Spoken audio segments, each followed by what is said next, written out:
Aí o Theo chamou um amigo, que o amigo chamou o outro, que o outro chamou o outro, que o outro chamou o outro. A gente criou o grupo e saiu no mesmo dia, à noite. Caramba! Fui para São Paulo, aqui para São Paulo, saí de Santos, era 9 horas, sem saber com quem eu ia encontrar. Lembrando que o Noah mora em Santos, pessoal, só para contextualizar. Tá, mas daí como é que foi? Como é que vocês levaram esse equipamento todo para lá? E eu encontrei com o Marco e com o Bruno, que são irmãos, advogados, e ele tem jet ski. Então, deu para colocar o jet ski no carro, no guincho, né?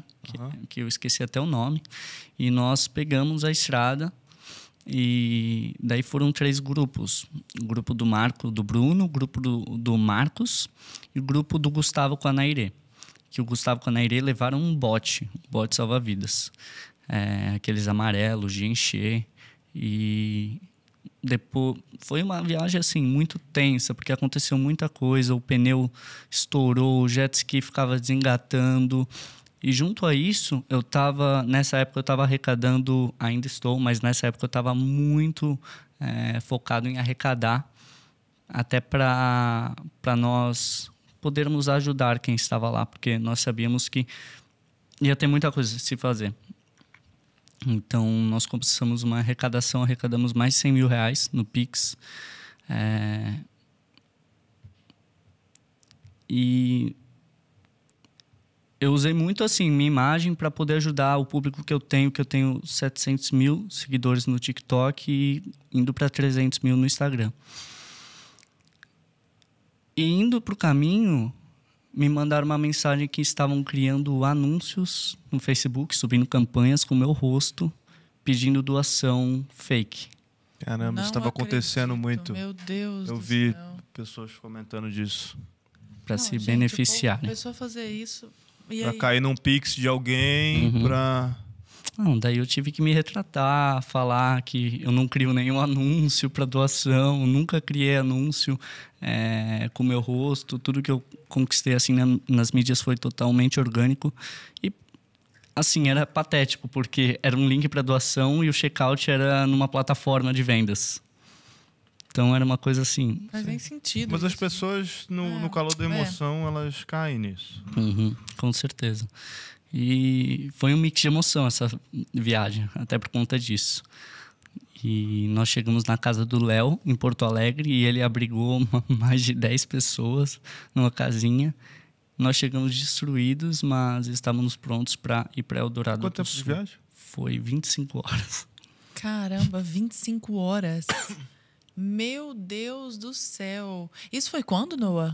Foi há 9 dias atrás. 9 dias. Isso. Você contou um pouco dos resgates de animais. Você chegou a resgatar pessoas também? Sim. Conta pra nós um pouquinho.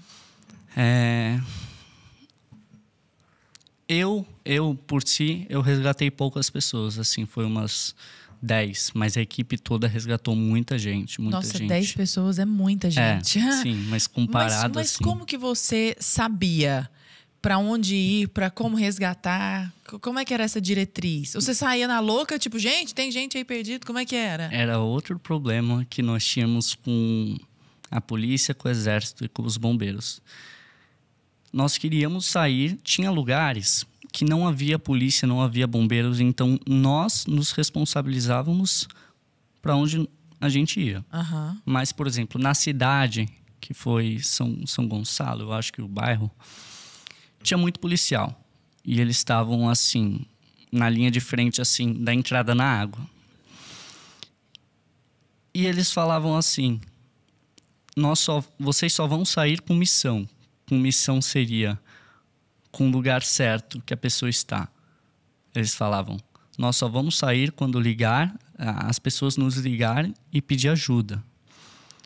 E daí eu fiquei pensando, imagina uma cidade, 8 dias sem luz, 8 dias sem água, e os policiais querem esperar uma ligação. Que isso, gente? E como é que a pessoa vai ter bateria? Também no Não. celular? Sabe, tipo, não faz... Isso se ela tiver um celular, né? Como assim? Por conta... Parecia em alguns momentos que a polícia estava mais com medo da criminalidade do que os civis. E eu até me exaltei uma hora que eu posso falar aqui que talvez eu tenha errado na forma de falar com o policial, mas eu sabia que havia muitos animais, muitas pessoas, e eu já estava muito, muito abalado, assim, psicologicamente.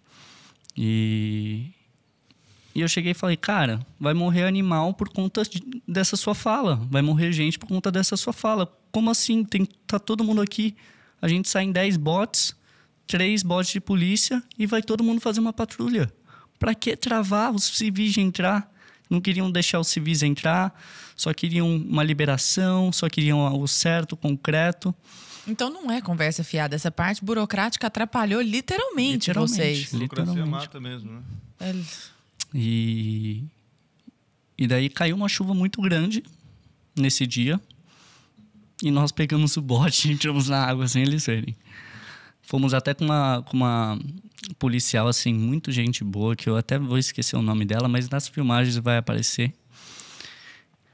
Foi importante, assim, ela tá conosco armada.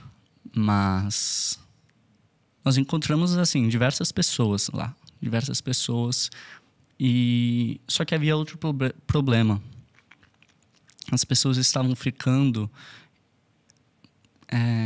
relaxadas. Por quê? Porque todo mundo as pessoas iam, encontravam essas pessoas que estavam ilhadas nos seus apartamentos a partir, assim, do 3º andar, porque o térreo, o 1º e o 2º estavam embaixo d'água. Uhum. A partir do 3º andar, assim. E essas pessoas meio que queriam fazer os voluntários de iFood.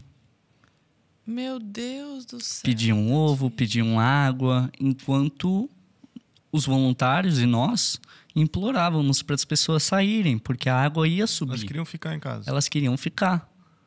E daí chegou uma hora que todo mundo se reuniu e falou, não, a gente não vai levar mais nada por 2 dias. Para forçar o povo a sair. Porque não dá. As pessoas estavam... Porque assim, tinha uma resistência dos próprios moradores, de alguns, né? Uhum. E aí? E daí teve até um caso, nesse dia mesmo, de uma senhora que falou, eu vou sair, mas só se vocês me pagarem um hotel por 15 dias. Falando isso pros voluntários. Gente... Bom, enfim. E daí é muito complexo, porque a gente ficou num dilema, paga ou não paga? O que a gente faz? A gente omite, fala que tem, não tem, a gente paga. Como a gente vai tirar ela daí?